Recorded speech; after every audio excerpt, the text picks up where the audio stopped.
Good day everyone, we are Group 2 and our report title is Function and Philosophy of Art.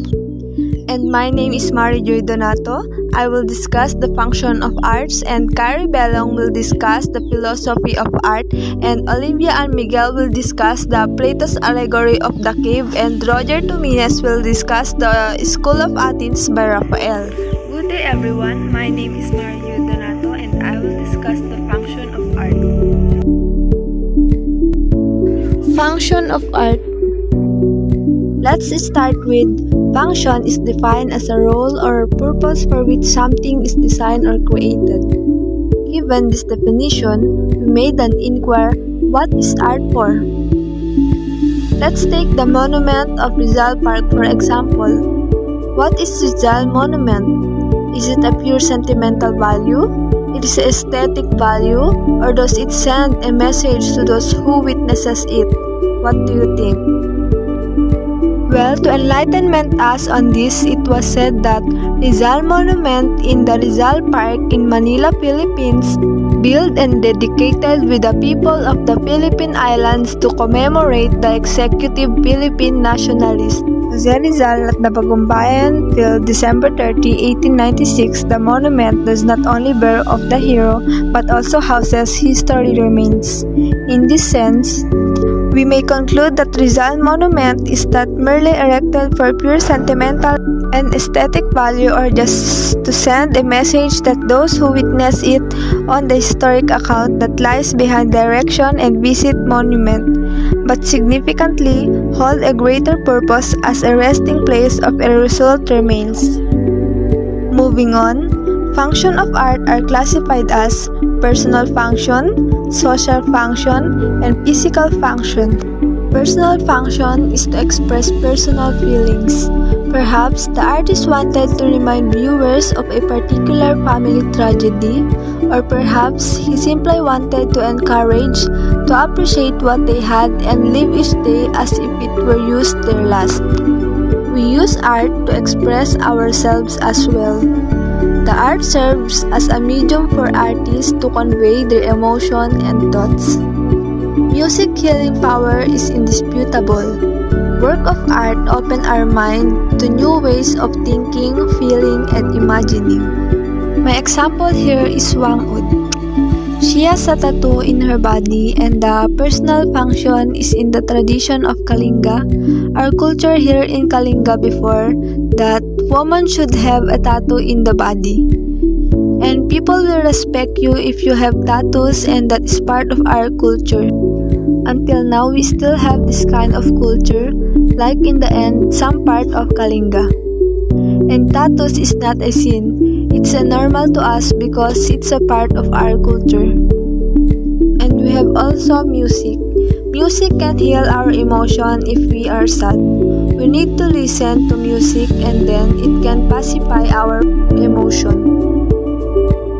We have also social function. This to inform and improve the shared sense of identity among members of a family community or civilization such as festive occasions, parades, dances, uniform, or important holidays or events. One cannot conceive of a society without art. For art is closely related to every aspect of social life. Art is intimately linked to every area of social life. Hence, it is impossible to imagine a society without it. For example, here in the Philippines Festival, napakasaya natin pag merong festival. We have many foods, programs, and for example, in Zambales, pag mango festival dyan, napakadaming mango and eat all you can and people will go there and then eat and nakakanood din tayo ng mga nagpe-perform sa kalsada, mga competition like dance, singing, ganon. Arts perform a social function when influence social behavior. It seeks or tends to influence the collective behavior of the people. Display at celebration is created to be seen or primarily in public situation. Social description. In contrast to private and social experiences, it conveys or describes communal or collective aspect of existence.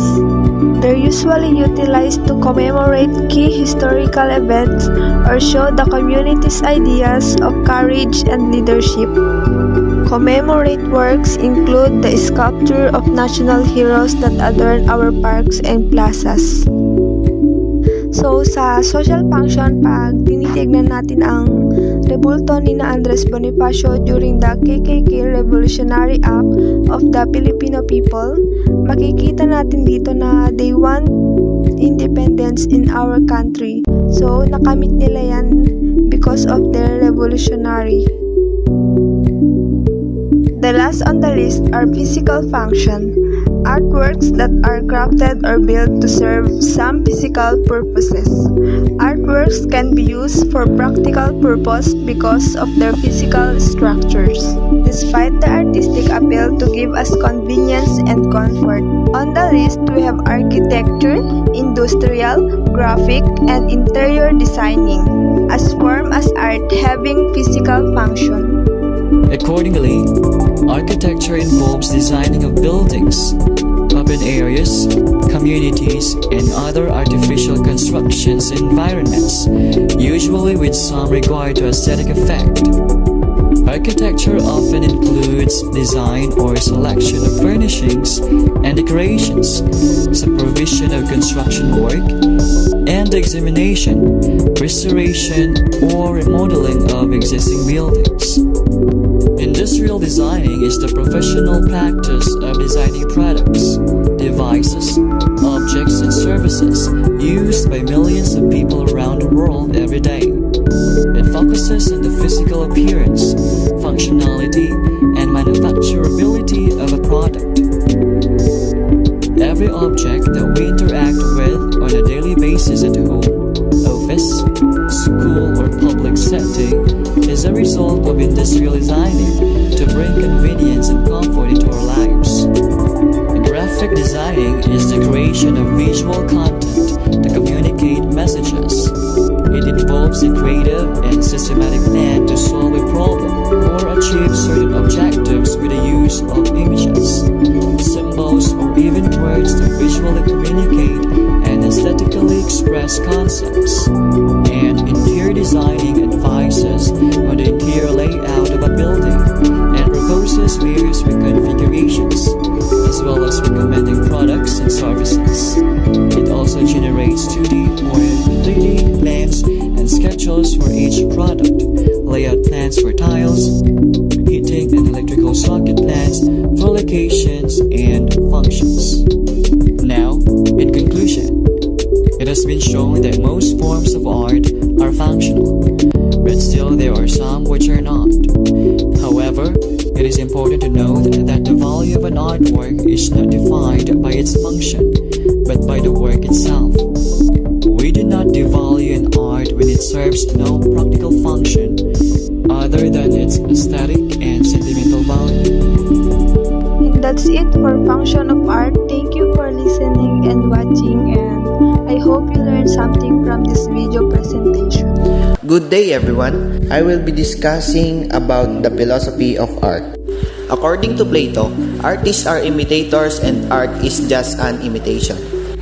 The things in this world are only copies of the original, the eternal, and the true eternities that can only be found in the world of forms.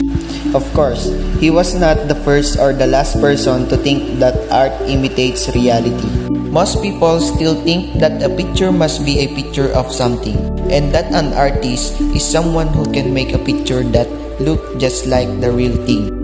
The theory of forms or the theory of ideas is Plato's argument that non-physical forms or ideas represents the most accurate reality. In basic terms, Plato's theory of forms asserts that the physical world is not really the real world.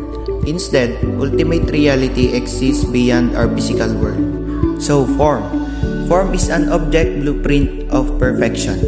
The forms are the perfect themselves because they are unchanging. For example, Say we have the triangle drawn on a blackboard. A triangle is a polygon with 3 sides. The triangle as it is on the blackboard far from perfect.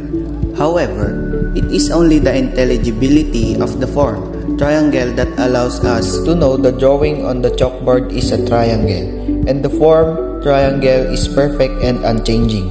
It is exactly the same whenever anyone chooses to consider it. So what are these forms?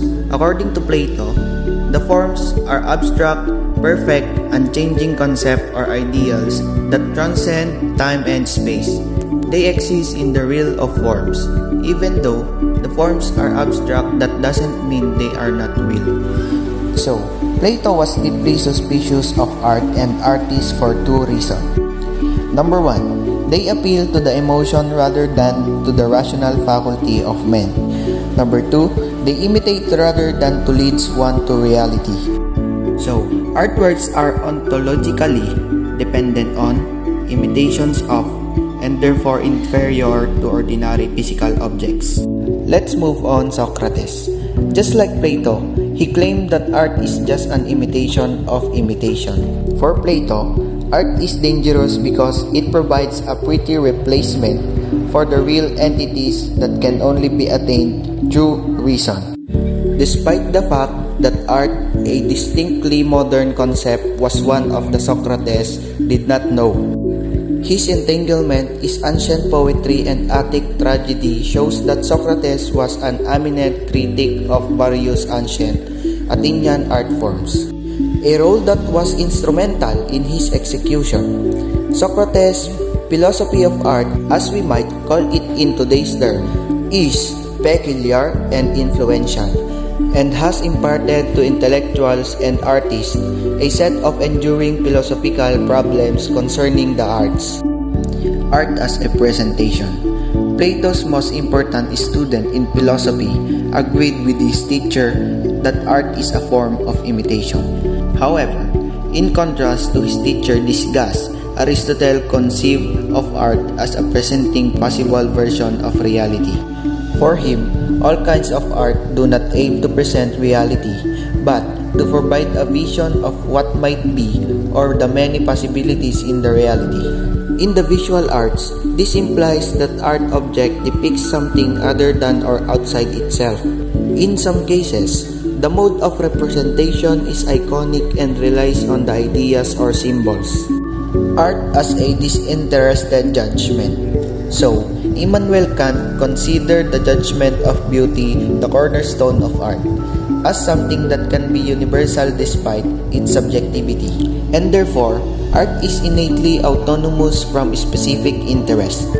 Every human being, after perception and the free play of his faculties, should recognize the beauty that is inherent in a work of art. This is the kind of universality that a judgment of beauty is assumed by Kant to have. So, art are disinterested, meaning that we take pleasure in something because we judge it beautiful, rather than judging it beautiful because we find it pleasurable. According to Leo Tolstoy, art as communication of emotion. Art places a huge part in communication to its audience emotion that the artist previously experienced. Tolstoy is fighting for the social dimension of art. This means that art serves as a mechanism of cohesion for everyone.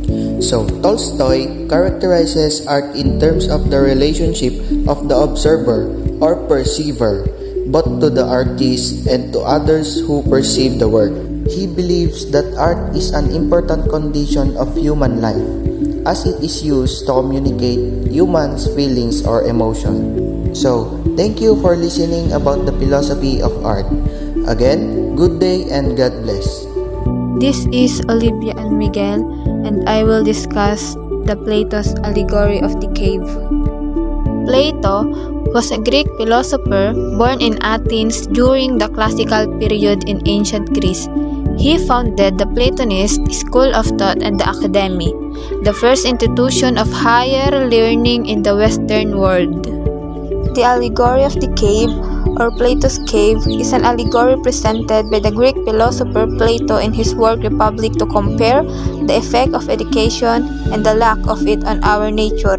It is written as a dialogue between Plato's brother Glaucon and his mentor Socrates, narrated by the latter. Meanwhile, his student Aristotle opposes and sees art as an expression of reality. Expression here means an artist's unique way of taking real-life photographs in his own words. In his poetics, especially literature, he goes as far as examining the impact on the reader or audience of what he calls catharsis, which is literally the purification of his emotions. Therefore, in the case of Aristotle, the artist does not simply copy, but reproduces reality in a way that reassures the audience. He is said to aim for some good. For this reason, good is correctly declared as the goal of everything. Poetry imitation is achieved by rhythmic language and harmony. Other art shares some or all of the elements. Painting uses the same means to visually imitate. Dance mimics only by rhythm, but poetry has a voice and discourse meaning. It is a kind of vocal music that is a combination of Aristotle is primarily interested in the types of poetry that mimic human behavior, which fall into a wide range of categories of comedy and tragedy. At the same time, Aristotle shows that all art is generally an imitation of human life. Whether he's talking about comedy or tragedy, the goal is to imitate how people do their daily lives. Comedy is an imitation of worst types of people and behavior. It reflects our low nature. This imitation is neither sneaky nor painful, but it is just ridiculous or distorted, and we are happy to observe it. The conflict of ideas between Plato and Aristotle, the two pillars of Greek philosophy, is perfectly interpreted in the famous painting of Raphael, The School of Athens. In this particular piece, Raphael shows how the minds of these two philosophers clash. Simply put, the idealist Plato says that reality is in the words of ideas. But Aristotle disagrees. The reality is here in the world. My name is Roger Itomius Jr. I will discuss the School of Athens by Raphael. The School of Athens by Raphael. The School of Athens. It is one of the most famous paintings of the Renaissance, painted between 1509 and 1511. It depicts the great minds of the ancient world, or at the least those lauded by the Renaissance.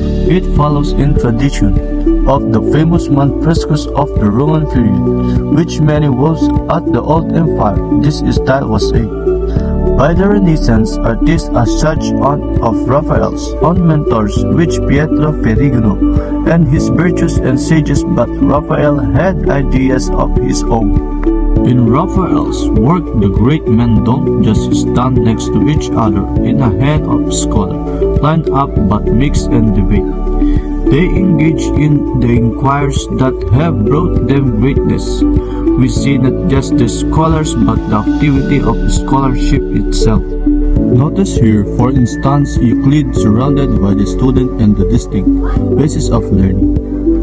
These people on his knees bent over the tablet learning the basic of Euclidean geometry.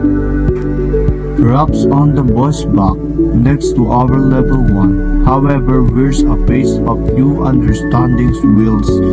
Student above him with hand on Euclid shoulder for the confirmation of the already understood. On the other sides of the room we have Socrates, who he doesn't dictate his advice to his student like Euclid, but harangues them about the wrongness of their relief. He sends a hint of boredom, of even hostility in their faces as Socrates lists the ways that they wrong.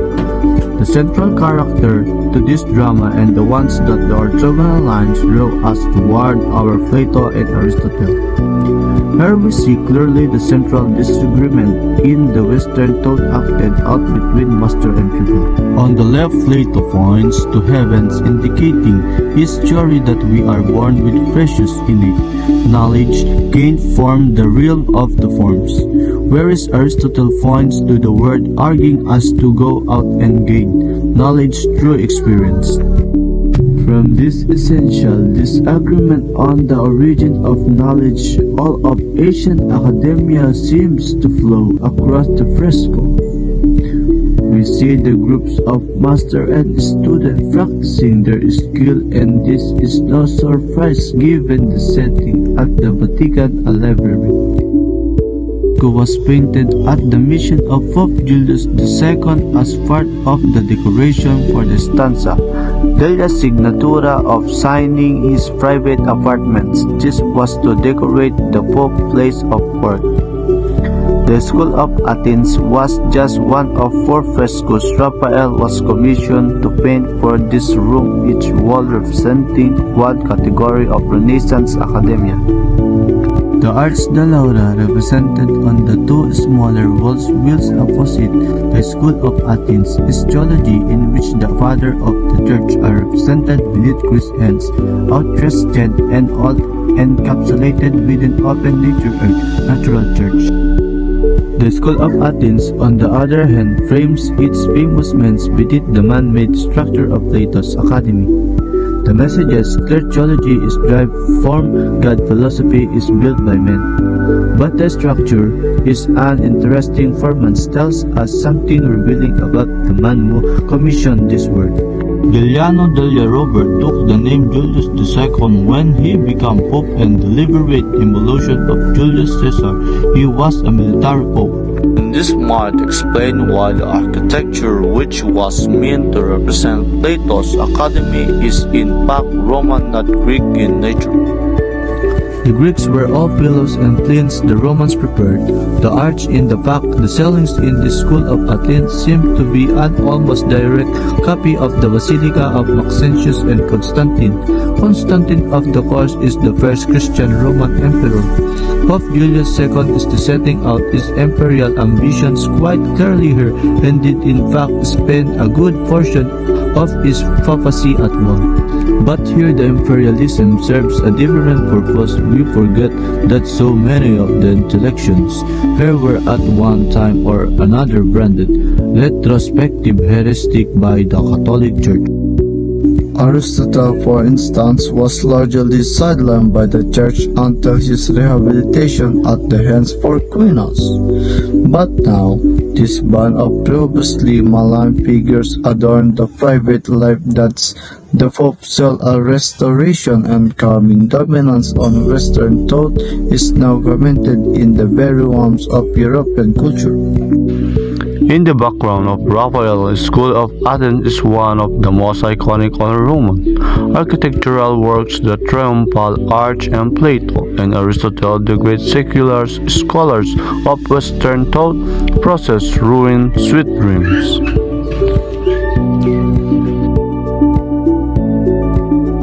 And that's the end of our video report about function and philosophy of art.